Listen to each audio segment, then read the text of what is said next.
仮組みを行い、主に飛行機プラモデルキットのレビューを行う動画なのだ。完成度を増すためのテクニックや塗装方法などは一切ないのだ。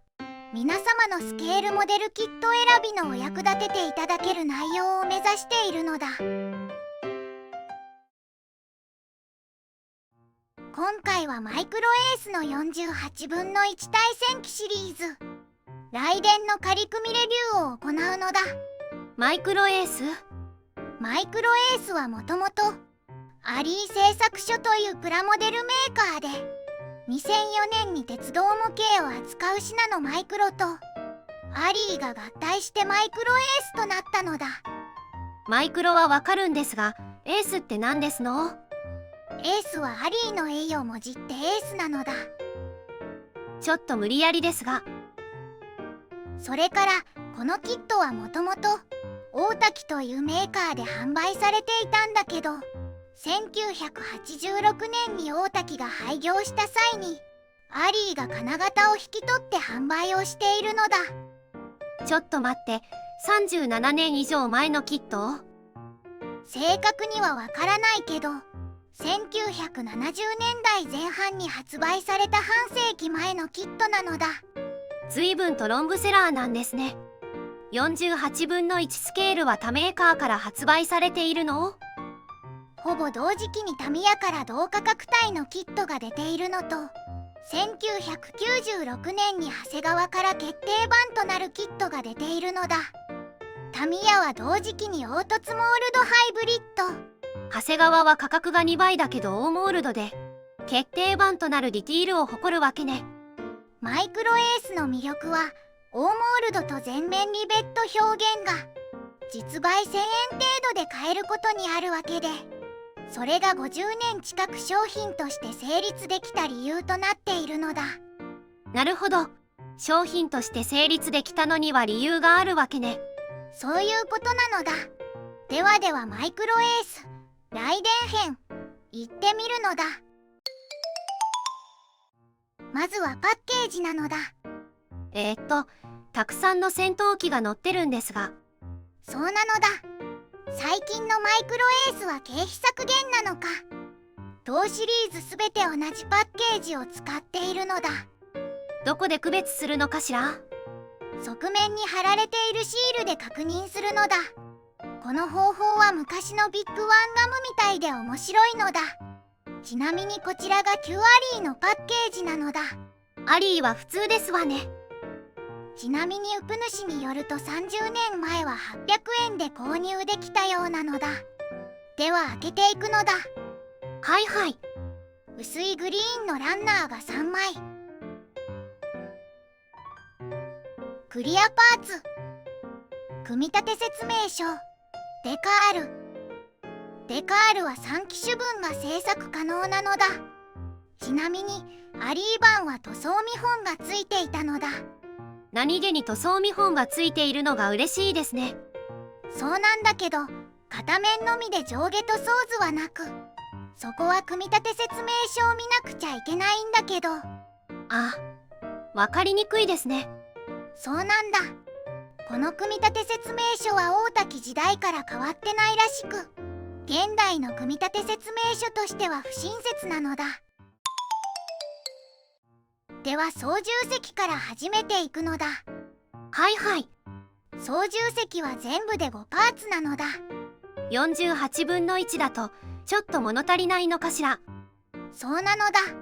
しかも明らかに実機と違うなど、気になる人はディティールアップが必要となるかもなのだ。次は操縦士フィギュアなのだ。なんというか時代を感じますね。操縦士フィギュアを乗せない場合、操縦席のディティールアップはした方がいいんだけど、フィギュアがこの出来だと乗せるのも躊躇してしまうのだ。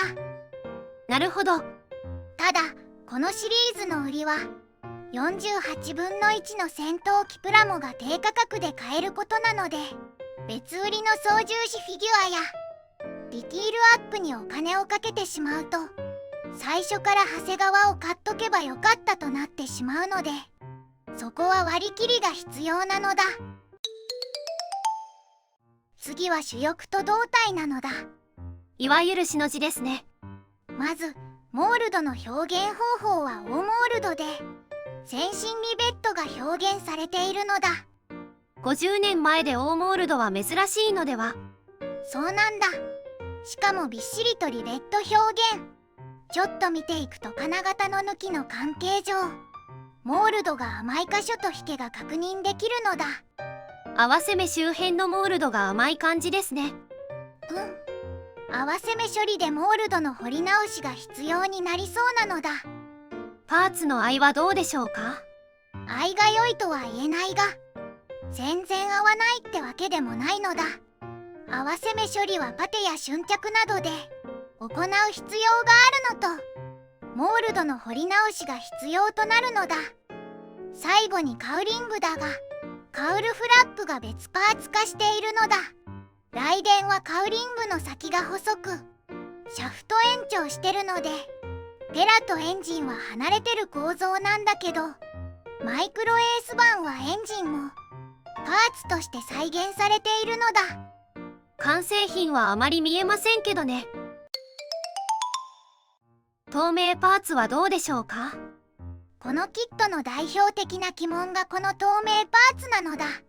ふむふむ。まず透明度がない、合わない、熱い。どうすればよいのでしょうか？この部分も割り切りが必要で、透明度はコンパウンドなどで磨くことである程度は増すことは可能なのだ。合いに関してはパテが必要となりそうなのだ。最後に足回りや吊るし物ですね。まず基準は穴が開いてないので、真鍮パイプなどで自作してもいいかもしれないのだ。はいはい、定番の工作ですけどね。主脚は全体的に作りが甘いので、パーティングラインや押し出しピン跡成形する必要があるのだ。結構いやらしいところにピン跡がありますね。主脚カバーはリベットが凸なので注意が必要なのだ。急にここだけ凸なんですね。ここは一度削ってモールドを彫り直してもよいし、気にならないならそのままでも OK かも。それでは一通り仮組みを行いレビューを行ったのだ。仮組みを見ますと普通に雷電ですね。そうなのだ。50年近く商品として発売されてきた理由としては、まずこのプロポーション、オーモールド、リベット、そして1000円前後で購入できる点なのだ。その反面、やや交渉が古いのと、透明パーツ、パイロットフィギュアなどのネガティブな要素も含まれるけど、初心者や出戻り組には選択肢として、週末モデリングで作る分には最高の商品と言えるのだ。なるほど。では今回はここまで。次回以降も様々なメーカーの飛行機プラモデルをレビューするのだ。ではバイバイ。